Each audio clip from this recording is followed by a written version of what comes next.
Hey everybody, Richard Bliss Brooke here with another episode of the Authentic Networker. And I kind of bet y'all looking at this lady right now, you probably don't know who she is, but you're going to find out that we got famous in the house. We got deep business success and wisdom in the house, and you are going to love this lady's story. This is Mitzi Perdue from Maryland. Say hi, Mitzi. Hi, everybody. Now I'm going to tell everybody who you are. Let's keep it a deep, dark secret. No. I'm going to tell everybody who you are and why I'm interviewing you. All right. So Mitzi is a very prolific author. She's written 8 books, including Win This Fight, Stop Sex Trafficking, and How to Be Up in Down Times is her latest book, and 6 other books and 16,000 articles that have been published around the world based on her wisdom. And one of the things that I find fascinating about Mitzi is she draws her wisdom from her late father and her late husband. And I've interviewed and met a lot of people around the world, and Mitzi, you're the only person that I've ever seen position their wisdom coming from their late father and their late husband. A lot of people, their late father, occasionally maybe, I don't know, I don't remember anybody late husband, but to combine the two, well, that's pretty fascinating. And when you find out who her late father is and who her late husband is, and you hear what Mitzi has to say about what they taught her, you're going to be glued to the tube. So Mitzi's late father is the founder of the Sheraton hotel chain. That's right, Sheraton with an S, hotel chain, which he started from nothing with no employees and grew to 400 hotels around the world and 2,000 employees before, I imagine, he sold it to somebody. And Mitzi just has all kinds of incredible stories that she's going to share with us about what she learned from her father. And then a place where Mitzi and I have a fascinating connection is her late husband is Frank Purdue, which most of you won't know his name. But if you're anywhere on the East Coast, if you eat chicken anywhere in the world, you might know Purdue Farms. Frank founded Purdue Farms and grew that to the largest chicken processing company in North America, I believe. And the reason I have a connection is some of you know I used to work at Foster Farms, which was a Purdue competitor on the West Coast. And so I grew up knowing all about Purdue, but nothing about Frank. And so I'm about to learn with all of you. So Mitzi, welcome to the Authentic Networker podcast. Well, it's a complete, total joy to be here, especially since I have the privilege at this moment of talking with a member of the Feather People. Fair to say, Mitzi, you and I are the only people listening to this podcast that have ever hung chickens on the production line, which is a thankless, nasty, hard job for sure. So I'm going to dive right in, Mitzi, because I appreciate the connection, which actually came from Mark Victor Hansen, and you know, he was being interviewed by Tom Chenault and you, or anyway, I caught part of that interview, and I said, "Oh, I have to interview this lady," and so I appreciate Mark for making the introduction. So I'm going to start with, let's start with your father, and tell us about your relationship with your father. Tell us what it was like growing up, like being Miss Sheraton Hotels, and how you moved in the world with your father, and give us a couple of stories of things you learned from him. Oh, I'd absolutely love to. Father was a fabulous person because he was not only a great businessman, and yes, we did sell the hotel, but only at his death. And by that time, it had grown to, you mentioned 400 hotels, but he also employed 20,000 Yeah. I was one of 5 children, and I was the youngest. And tell me if you have brothers and sisters. One older sister, 3 years older. Okay, if you're in a large enough family, there's always sort of competition for parental attention. And I found the absolute mother lode, which was to ask father about why he was doing whatever he was doing. Oh, smart. Well, actually, it was just, I don't know, like Pavlov's dog almost. I noticed that if I'm asking him questions, I have his total attention. So I really grew up asking father how he built this Sheraton hotel chain. And Wow. one of the questions that I'd ask him was, well, actually, I asked this question over and over again, and he had several different answers to it, depending on what way you look at the problem. But one of the questions was, how did you grow it so big? And he explained to me that whenever he'd take over a hotel, and it started during the Great Depression, the hotels that were for sale generally were, teetering on the edge of bankruptcy. And that was a period when, we're talking the 1930s, where absolutely nobody was buying hotels, which meant that their price was just really, really low. Right. And he told me that when he'd buy a hotel, this is what he'd do. The first day that he took possession, he'd invite all the people who worked at the hotel to come into the hotel's ballroom, and he'd address them. But he knew going in that every person in the audience was terrified that they were going to lose their job. And during the Great Depression, with 25% unemployment, good Lord, if you lose your job, your chances of getting another are not good. And so he's aware that 400 people in his audience, or maybe it's 800, these are employees of the hotel he's just taken over. They're probably not going to hear a word he says because they're so concerned about what's going to happen to them. Are they going to be in the bread line? Are they going to put food on the table? What are they going to tell their spouse? Well, he knows all that, he told me. So he said the first words out of his mouth when he's standing up, addressing hundreds of people in the ballroom of the hotel, first words out of his mouth was, I want every one of you to keep your job. And then he said, I want you to keep your job because I believe in you. I know that in a few months, this is going to be the most popular, the best served, the most financially sound hotel in the whole city. And he said, my job in all of this is to give you the resources to show the world just how good you are, because you're now part of a team that's going to be an inspiration to the rest of the city to show things that can turn around. Beautiful. Well, he probably talked for another half hour or so, but those were the first words out of his mouth, since he knew that nobody would listen to the rest until they heard the first. Yeah. And he said, just words alone, they're good, but they're not enough. So he said the next thing that he'd do, which would be the following day, the people who worked in the hotel would just see cavalcades of like plumbers and electricians and decorators coming in to refurbish the hotel. Because if the hotel's been going bankrupt, it's gone to seed. The carpets are stained, the Right. floors are frayed. But he told me that the first money that he ever spent on any hotel he ever bought was on refurbishing the areas that the guests would never see. These plumbers and electricians and decorators, they were going in to spruce up the employee dining rooms, kitchen, lockers, showers. And so I asked, smart. okay, well, I asked him, why did you do it? And the answer is probably pretty obvious to us today, but I'm not sure it was back then to everybody. He told me that a leader's job is to give people a better vision of themselves.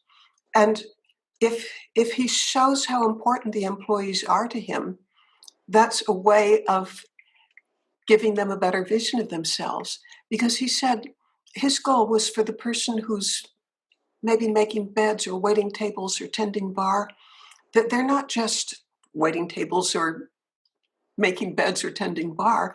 No, they're part of the most important part of the hotel, which is to make it a shining example to the rest of the city. So his view was inspire, don't require. Wow, that's good. Inspire, don't require.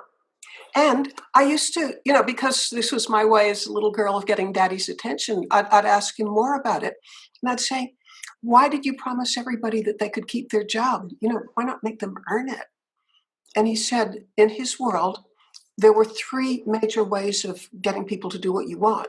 I mean, there are probably hundreds, but in his world, three. One is intimidation. He said, I could have stood up there in front of everybody and said, shape up or you're fired. He said you could probably get people to do a lot of shaping up, but they do it grudgingly. They don't do it with their heart in it. That's the worst of the three ways. He said the next thing that he could have done, there's intimidation. The next one is bribery. He said, I could have stood up there and told them, do a great job and there's a raise in it for you, or do a great job and there's a bonus in it for you.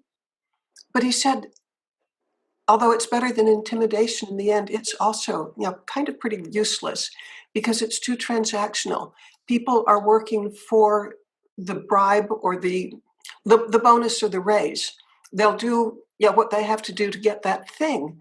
But that's not what gets people to go the extra mile and put their heart in it. He said, what really works, and this gets back to, these are his words, inspire, don't require. So don't intimidate, don't bribe, inspire. I love that. All right, next question about your father. Do you know the story of how he started? Like, how did he get the vision? Why did he start a hotel chain? And what was his first hotel? And how did he acquire it? Okay, the answer is my father co-founded the Sheraton Hotels with his roommate from college and also his own brother. And we're talking the 1930s, but all three men had served in World War I, and they'd gotten war bonuses. If you put all their war bonuses together, it was $1,000. And Wow. but $1,000 back in 1918 was probably, I could guess 100,000 today. Yeah, probably. All right, and they invested it. Father didn't get into the hotel business until he was in his mid-30s, late 30s even. So the three of them invested their $1,000 and grew it and then bought a hotel? Yeah. Wow. And they were in various ventures, but Father and his two partners, his brother and his roommate from college, they were sort of okay, but they weren't spectacular. But when it got to the hotel business, something wonderful happened. Father, I think he had an amazing understanding of human nature. And by the way, he didn't come by it naturally. He worked like crazy to develop it. But he figured out how to make hotels a success. So they did buy the first one. I believe it was in Massachusetts. And he, with the kind of human nature understanding that I just described, the people who were working with him were willing to go the extra mile and put their love, energy, creativity into making it the best hotel in the area. So it became popular. That means it became profitable. And with the profits of that, he bought another one. And from the profits of those two, he bought a third one. And then ladies and gentlemen, this is sort of extra credit trivia about how Sheraton got its name. The third hotel, it was in Springfield, Massachusetts, and it had this great big $10,000 neon sign that said Sheraton on the roof of it. And Father, as a good New England Yankee, couldn't bear the thought of tearing down a $10,000 sign. And then on top of that, he liked the sound of it. He felt that Sheraton had a ring to it. And calling it Henderson Hotels, he thought that it just didn't sound, his words was euphonious. Again, it didn't have a ring to it. So Sheraton, the entire Sheraton chain got its name from the happenstance that there was a hotel in Springfield, Massachusetts with a neon sign on it. Crazy. But then another thing, you asked what kind of vision could have him start a chain. He told me that he actually didn't have a vision of having a huge hotel chain. He said that it grew like Topsy, And I'm not entirely sure what that means, but we can sort of all guess that it grew unintentionally. He said, when it's like he had found his niche, and for the rest of his life, Sheraton hotels were what he did. What an incredible upbringing. And so I'm sure people want to know, Mitzi, how old were you when maybe you never had this distinction, but did you ever have the distinction growing up that we are wealthy, we are well-traveled, we own the Sheraton hotel chain? Did that ever occur to you as a child or a young adult? In an answer in capital letters, bold-faced, red font, yes. No, they didn't keep it secret from us.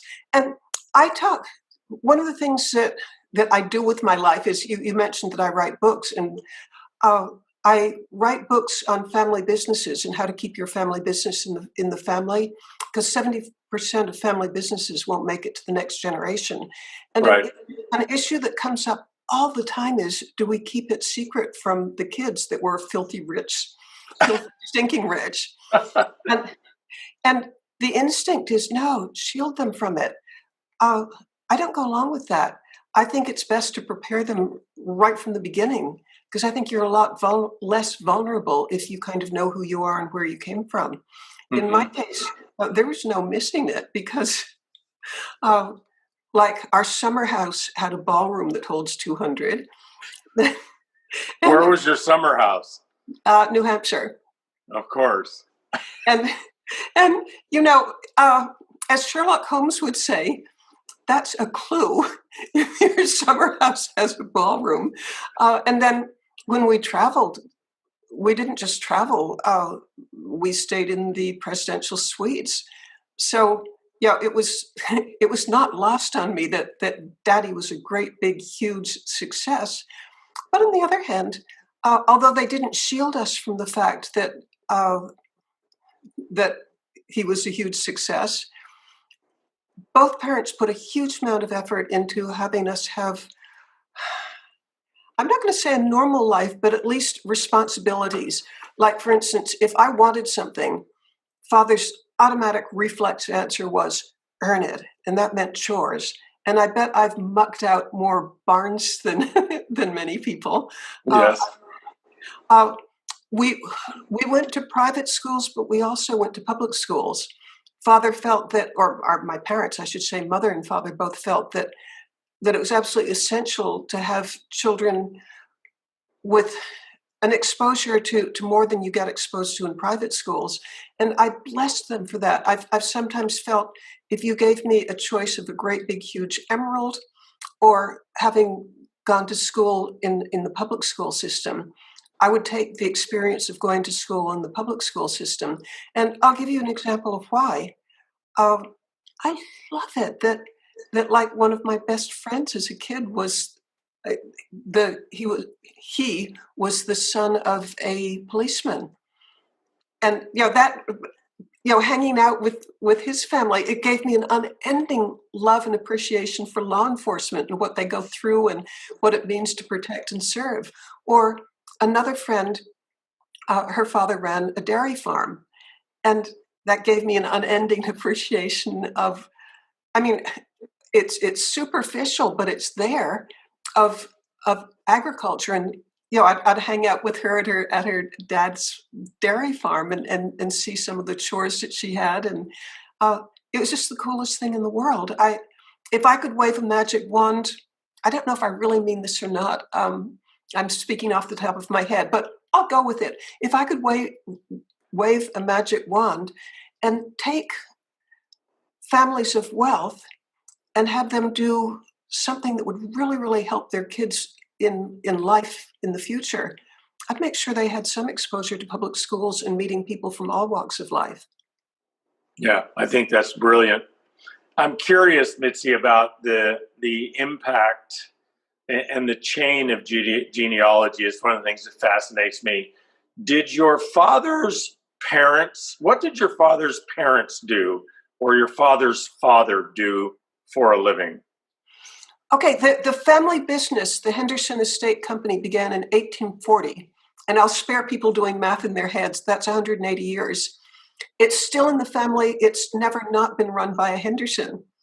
So I guess it was almost predictable that father might go into business, but his own father had been a historian.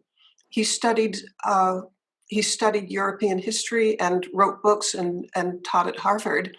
And my grandmother was a baroness from Germany. So it was sort of a jump for father to go from his father being a historian. But his father way back, and then his father and his father before him, they were all in business. And so the Henderson Estate Company has continued for 180 years. Grandfather was like one of the uncles that were part of this, but the company has lasted and lasted and lasted, and I expect it to keep on lasting. What about your siblings, your brothers and sisters? How did growing up a Sheraton guide their lives? Anything you want to tell us about who they are and who they went on to become? Sure. All right. Both brothers did go into business. My older brother did run Sheraton somewhat briefly, but then after my father's death, we decided to sell, and it was a joint decision. And he went on to run nursing homes after that. My other brother ran a chain of restaurants. I'm going to guess that a lot of people listening to us or watching know about Benihana. Sure. Well, Barclay was he may have been the first partner, the first American partner for the Japanese fellow. I've got the name on the tip of my tongue, but I can't come up with it. Akito, whatever. His name's not Benihana? No, it is a Japanese name. But it worked out perfectly for my brother, because my brother, I think, sort of slightly rebelling or wanting to create his own identity, separate from the brother who took over Sheraton. He went to Japan for a couple of years after college, and he became totally fluent in Japanese. And what he was doing there, other than studying economics at Waseda University, he was getting a black belt in, I guess it's jujitsu. Yes.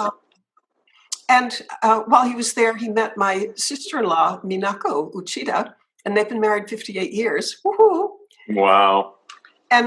But that meant that when he came back to this country and he was looking for something to do, and I believe he had a master's from the Tuck Business School by then, the opportunity of being a partner for, the guy's name is Aoki. Yep.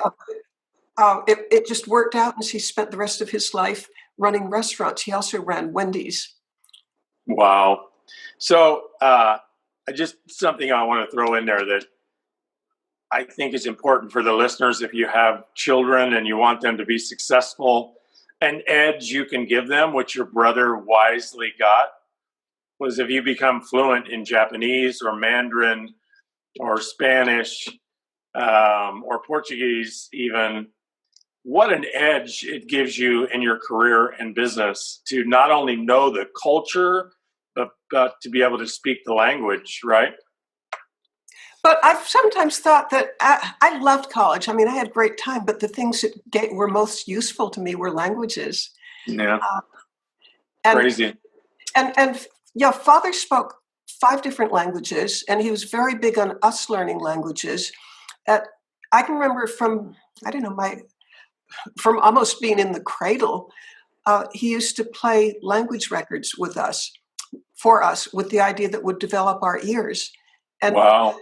That had the spectacular benefit for me that I do think it developed my ear, because I'm a little bit of a linguist myself. What languages do you speak?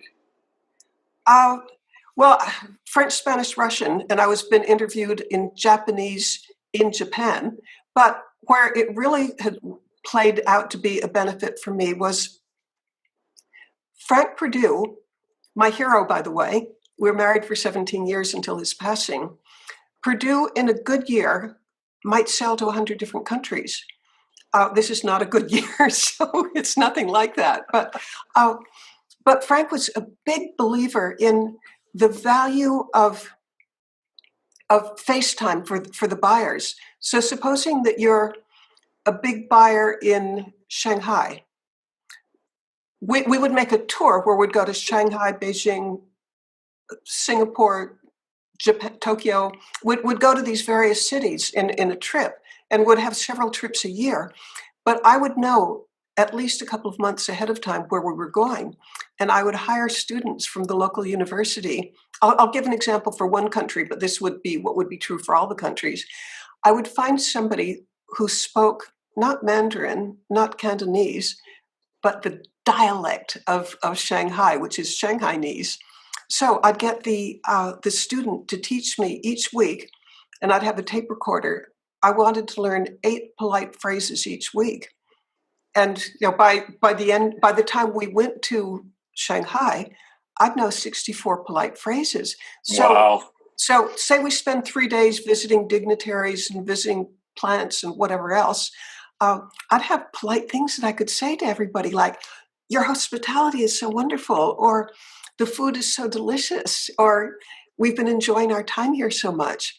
But where the big payoff, I mean, you can guess that people appreciate you making an attempt to say some words in their language, and they really appreciate it, because I think there are lots of Americans who might learn some polite phrases in Mandarin, but to actually do Shanghainese, which is as different as French is from Spanish, I mean, wow. you could tell that they really liked it.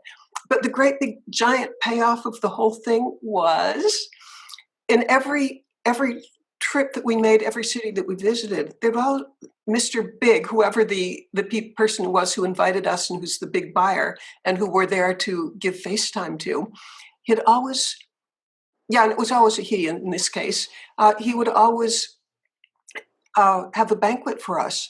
And very, very typically, there would be 100 people there. And again, very typically, half of them would be people, let's deal with Shanghai, half of them would be from Shanghai, and the other half would very often be expatriates, that is, people from, I don't know, from everywhere. Well, from everywhere, but very often English speaking, like Americans or Brits. And at these banquets, our host would always get up and give a toast welcoming us and saying that he was happy that we're here. Well, Frank at heart didn't really enjoy public speaking, so I sort of inherited the role of being the person to respond to the toast. And I would get up and I'd look at the translator and I'd say something that, at first blush, it would sound crazy. I'd say, would you translate for me? And since he's a translator, of course he's going to translate for me. But I do that deliberately because I want a little bit of sort of hyper attention. What's going on? And then I rattle on for 3 or 4 minutes in Shanghainese. And, I'd pause between phrases, but I'd string together all the polite phrases, like, we're so happy to be here.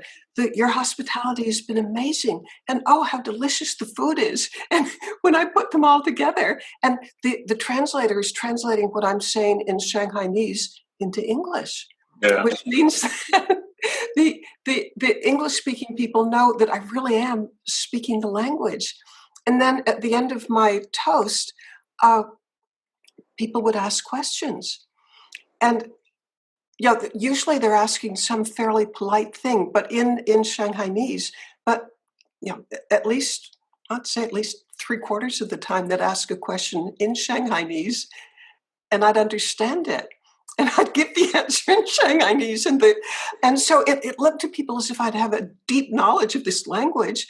And then, by the second or third question, somebody would ask something that I had no idea in the world what they're talking about. So I would bow politely and I would say in Shanghainese, I'm terribly sorry, but I do not know any more polite phrases in your language. This would bring down the house of the Shanghainese speaking people. Well, that is how you sell chicken around the world, right there. So tell us how you met Frank and how he founded Purdue Chicken, because that's got to be just as fascinating as Sheridan. Well, it was a father-son operation, which he was born into. The year that Frank was born, which is 1920, 100 years ago. Did I get that right? Yeah, 1920. Frank Perdue was born, and his father got into the chicken industry. By the time that Frank left college, I guess at age 20, he didn't finish. He didn't finish because he was on track to be a teacher, and somewhere around age 20, he thought, I'm not going to be any good as a teacher, and he left, and he worked for his father while he could figure out what he wanted to do with his life. And then, in the process of working for his father in a chicken farm, he began thinking of ways of doing it better and better and better and better and better, and pretty soon they were hiring people. And Frank's approach was almost identical with my father's, which was, my father's view was give people a better vision of themselves, appreciate them. A phrase that I think characterizes Frank was this is a philosopher from, I guess, 1900, and his name was William James. Sure.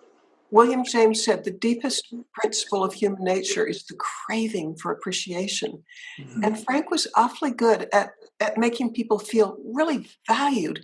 I mean, he was a tough man and he was very demanding, but boy, when you performed, you knew that Frank just really appreciated you. And well, he began, I guess the biggest change between Frank and his father was Frank's father's business was producing breakfast eggs. That is, a chicken lays an egg and then you fry it and eat it. Chickens are, and I know you know this extremely well, but there are two major breeds of chicken. There are categories of chicken. There's the egg layers and there's the meat producers. And Frank was a very large part of changing into meat breeds. And then since he wanted to have the best chickens possible, that meant feeding them better, like giving them more space, more veterinary care, genetics to have broader breasts. And all that's expensive. So Frank figured out, if I'm going to have a premium breed, I have to communicate with the urban public who's going to be buying the chickens why they're better. He figured that out, that he would need to communicate, and that meant advertising. And that meant if he was going to spend a lot of money on advertising, he wanted to spend a lot of time learning what advertising was all about. So he took a 10-week vacation almost. No, vacation's really the wrong word. Since we're being authentic here, I'm going to correct myself. It was not a vacation. It was a total immersion study in New York of the theory and practice of advertising. And he joined one of the major marketing associations so he could access their library. And first he'd read all the books that he could, and then all the magazines that he could, and then he'd interview the authors of the magazines just so that he'd learn more about advertising than any poultry person before him ever had. And then came the question of how do you choose an advertising agency? Well, I learned not from Frank, but for people in the industry that he interviewed 60 different advertising agencies. And then when he finally picked Scally McCabe said, the reason nobody before you has ever advertised chickens, or a commodity for that matter, is that whatever you say about your chickens, your competitors can say it. My chickens are fresh. No, mine are fresher. Or I feed my chickens wonderful stuff. No, I feed my chickens wonderful stuff. The advertising agency said, the only thing that they can't copy about your chickens is you, because you look like a chicken and you squawk like a chicken and you relate to the brand. And so Frank was the on-air personality advertising Purdue chickens. And did Purdue have a slogan that caught on? It takes a tough man to make a tender chicken. And and the result of this was that in the 1980s and 1990s, he was a celebrity. He was known as the marketing icon. But he didn't get that because it dropped in his lap. He did it because of just extreme effort in studying. How did you meet him? I met him when I was growing rice in California. I lived in Davis, California for 17 very happy years growing rice. I was at a party in Washington, D.C., and I arrived. No, let's see. I had to leave early and he arrived late, and we only overlapped by 10 minutes. But we decided that rice and chicken go well together, and we decided to marry. I love that. I'll bet there's a little more to it than that, but I like the way you tell that. Well, yeah, there is a little more to it because I told you that we had 10 minutes. The first 5 minutes were, both of us were divorced. And the first 5 minutes we're talking about how we would never, under any possible imaginable circumstances, remarry because it was just an institution designed to make people miserable. And that was the first 5 minutes. And then we started talking about how it was unfortunate that would never remarry but since we'd never trust anybody, it was our fate to be single. And then he looked down at me and he said, I believe I could trust you. And I looked up at him. Wow. And I said, I believe I could trust you. And then we started talking about what our marriage would be like. And it would be supportive and not competitive, and would be there for the good times and the bad times. And when we married, we had known each other in person 6 weeks and 3 days. What a great story. I love love stories. My favorite movies are love stories, which mine too. Probably nobody would peg that about me. So you said Frank was your hero. What was it about him, Mitzi, that had you admire him so? Who was he that was such an inspiration? Oh, let me count the ways. Among the things that I admired about him was, to my mind, as far as being a complete human being, he had it all, because he was, a 1 in a million successful businessman. But I'd also put him as, I have no way of really gauging this, but it feels as if he was 1 in a million successful as a family man and also as a community man.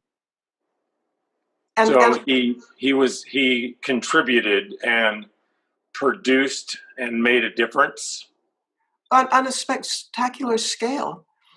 Well, as an example, he was, to my mind, an entrepreneurial philanthropist, because he felt that, say there are 21 United Way organizations in Salisbury, Maryland. He reasoned that if they had endowments, that the people who are the staff of these organizations, let's take the food bank. If the food bank has an endowment, it can spend less time raising money and more time delivering services. But he also felt that if he offered a 2-for-1 match, if he wanted them to raise the money, because, well, it's just good for people to work for what they get. So he wanted the 21 organizations to raise money for an endowment, and whatever they raised, actually I believe it was 3-for-1. So every dollar that the food bank would raise, he would contribute $3 towards an endowment. Wow. And so now there are 21 services in our area which are able both to extend their reach and to spend less time on fundraising. Pretty incredible. So let's move, as we wrap this, Mitzi, to you. Who are you and what are you doing? You have a lot of energy and a lot of ideas and a lot of things to give. And I don't know anything about your finances other than what I might imagine, but I can only imagine you don't need to be doing this. Who are you and what are you doing and why are you doing it? Okay, since complete transparency and authenticity, I'm 79 years old. I'm having the time of my life. I have something that really motivates me, and that's I figure I have a purpose in life, and that's to increase happiness and decrease misery. And the focus of my life right now is combating human trafficking. And I founded an organization called Win This Fight. And the approach it takes is I don't have any expertise in rescuing or rehabilitating or preventing human trafficking, but I do have a lifetime of experience of fundraising. And Win This Fight is about two parts. One is fundraising and one is awareness. And I'm a writer by trade. For most of my adult life, I've had syndicated columns. So raising awareness means speaking on it. It means writing columns on it. It means podcasting on it. And I find it as fulfilling as anything in the world, because human trafficking is about as dark as it gets. Yeah. A typical child, there are boys involved too, but just to simplify, let's assume we're talking about a girl. Typically, a 12-year-old girl might get into trafficking, and she'll have a life expectancy of 7 years because she's going to die of an overdose, suicide, disease, or she may be killed for organ harvesting.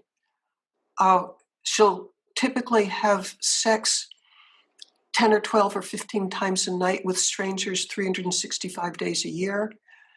I cannot think of a greater horror that man can do to man. And the subject is extraordinarily dark, but that means that the good that you can do in combating it is extraordinarily bright. And I guess I'm I hadn't thought about it before this moment, but I kind of feel as if I'm doing something in the mold of Frank when he raised money to help other organizations extend their reach. And that's what I'm doing. I'm helping existing anti-trafficking organizations extend their reach. And is it winthisfight.org? Yes. Great. And tell us about your latest book, How to Be Up in Down Times. That might be relevant. Oh, I hope it is. Right now.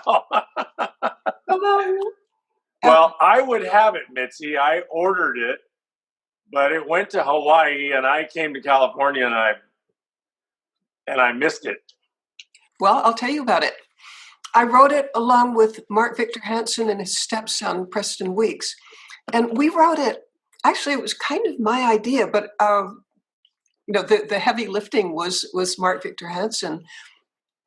But at the very beginning of COVID, like at the beginning of February, I had a reason to, I don't know if I mentioned to you that I'm a science writer, and I'm also a health writer. I worked for Scripps Howard. My column went to 420 newspapers. So I am a writer. And I've had probably 40 years of experience of writing on science and health. Well, I told Mark Victor Hansen right at the beginning of February, the pandemic is likely to cause misery on a scale that's not easily imagined, between health and finances and tearing the country apart. There are a lot of reasons for people to be really suffering. And you, Mark Victor Hansen, with your Chicken Soup for the Soul books, I've even heard people describe him as the pastor for the world. But having sold 500 million books that are all inspirational, here's what I said to him. Since you're one of the most inspirational people on the planet, what if you shared inspirational knowledge that you have, and I shared health and science information that I have, and your stepson, who happens to have extraordinary knowledge of physical fitness, what if we created a book that would be short? It would be 40 tips, each of them 2 pages long, so that if somebody's discouraged or depressed or going out of their minds, they can look up something that will be encouraging for what's bothering them. Well, Mark loved the idea, and somewhere around 3 weeks later, we produced a book. Yeah, you can do it that fast these days. I love that, Mitzi. Well, there's 3 of us working on it, and we're all professional writers. I can't wait to read it. I love bite-sized books. I read probably 50 magazines or blogs to any one book because I like the bite-sized pieces. So I'm looking forward to getting into that book and looking more at winthisfight.org, which is very timely and a huge problem in our world. You're just an absolute delight Thank you. of joy, wisdom, humility, and service, Mitzi. I'm just absolutely inspired to make your acquaintance and share this hour with you. And I'll bet our listeners are just begging for more, because I know you have. That was just the tip of the iceberg of the stories and the wisdom that you have from your life. Well, you know what I'm dying to share, maybe at some future time with your listeners? Yeah. It's a story from your deep, dark past, hanging chickens. Well, we got a few minutes. Because I've done the same thing too. We got a few minutes if you want to tell your hanging chicken story. You told me. I thought that took great humility on your part, great empathy and presence for you to ask an employee of Purdue to take you down into the bowels of the processing plant and show you what she does for a living every day. You want to tell people that? I'll share with you what happened. Every Purdue processing plant has a cafeteria. And Frank and I used to eat at the cafeterias all the time. It's a chance just to talk with people. And one day, I wasn't with Frank during this, what I'm about to describe, but one day I stopped by a cafeteria. It was going back from Norfolk to Salisbury, and there's a plant along the way. And, why not stop by and have lunch there, which I'm allowed. Well, actually, no, it's not free. I pay for it, but it's good food. I mean, you can count on the chicken there being delicious. Right. So I stopped by, and I end up sitting beside an American woman, a little bit younger than me. And we got to talking, and she was, and I totally understand where she's coming from. She wanted to know everything she could about my life. I mean, here's the big boss's, the owner's wife sitting beside her. So, and I have no secrets from anybody. So, whatever she asked, I was happy to answer. But then I'm a believer in turnabout's fair play. And so I wanted to know about her life. And I asked a question, but you have to take it on faith that I was more indirect and diplomatic than the way I'm just going to blurt it out. But I was wondering if hanging chickens day after day, year after year, gets boring. But again, trust me, please, that I didn't just flat out say it, because that's kind of insulting the way I put it. But I do believe that I was more diplomatic when I was trying to explore what's it like. And she said she actually loved it and she looked forward to coming to work each day. Now, this was amazing to me because I wouldn't think it would be. Well, she said the only way I could convince you is if you'd come and work alongside me. And I said, well, if you'd check with your supervisor and you can arrange for me to come, I'll come any day. Well, she checked with her supervisor and it went up the line until it came to the plant manager, and they all said yes. And so a few days later, there I am wearing the white lab coat and the hairnet and the bump helmet, which is this plastic thing in case you bump into something. And I'm standing beside her. And when you and I know what hanging chickens means, but I bet most people don't. It means chickens, if they're going to be processed, you put their two legs in these shackles on a conveyor belt that's moving by. And it looks so simple. But I had all the trouble in the world getting even one leg in. You're trying to get two legs in at a time. And I think in 8 hours, I never did get two. And but there was almost kind of an advantage to that because, they could all do it so easily. And, they were laughing at me, but that was fine with me because I was laughing at myself. I just couldn't get, good Lord, what a pun is here, but I couldn't get the hang of it. You've been waiting to drop that one on us. It just occurred to me. But one of the guys standing beside me, he had to make up for all the ones that I missed. So there he was, hanging two at a time, one with each hand.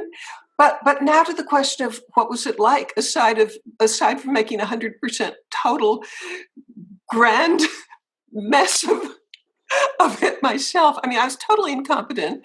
Right. But it was okay because, I was being teased, but fine. I can tease back. But here's what I discovered. That the work is hard and it's exhausting, and you probably have to work up to it, just your muscles.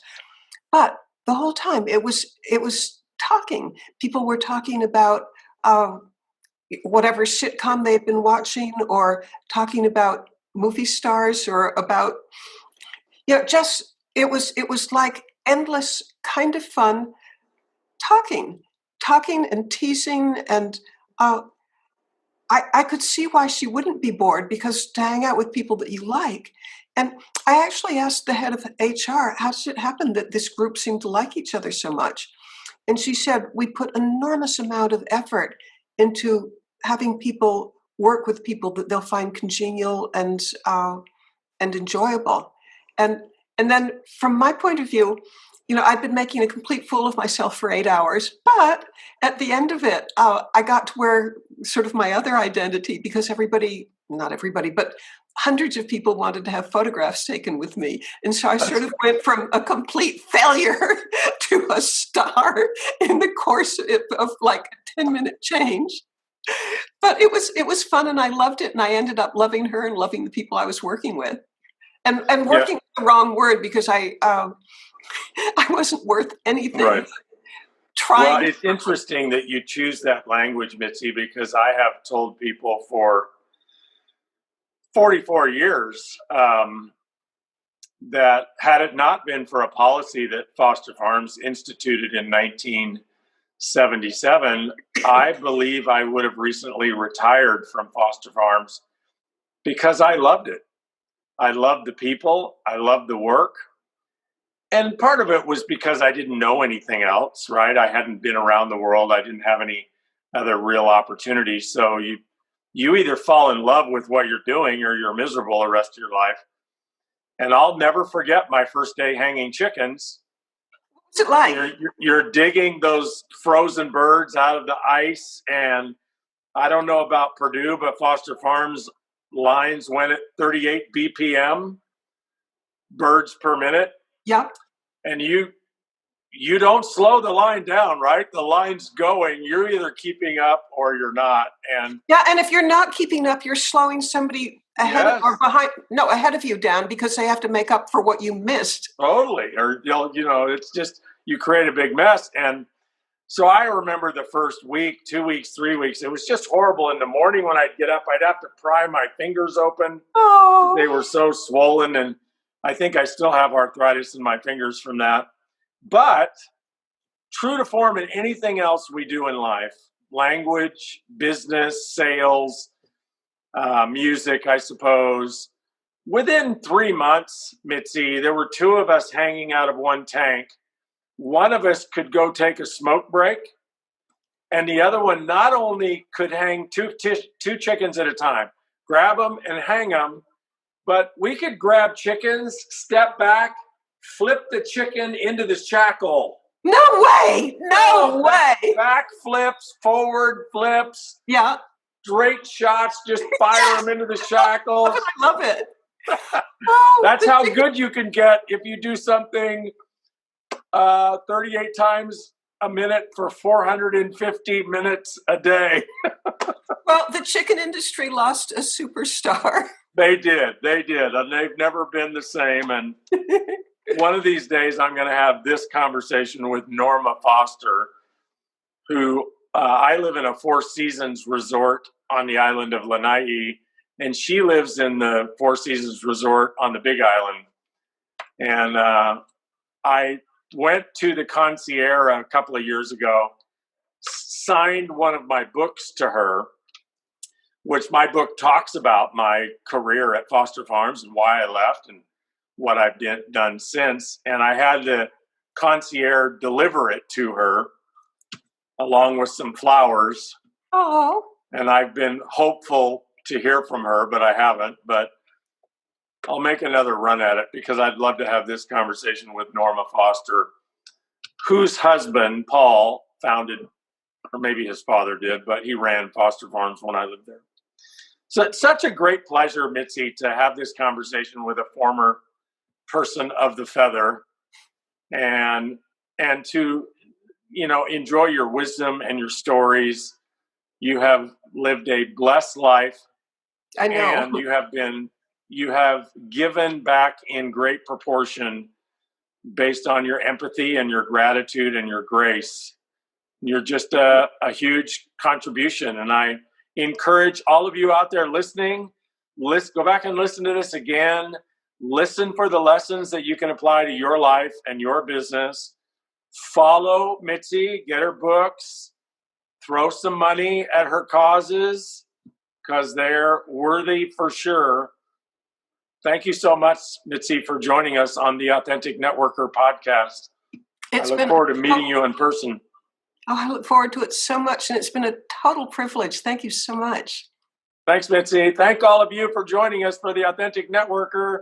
We'll see you next time. Richard Bliss Brooke and Mitzi Perdue. Over and out.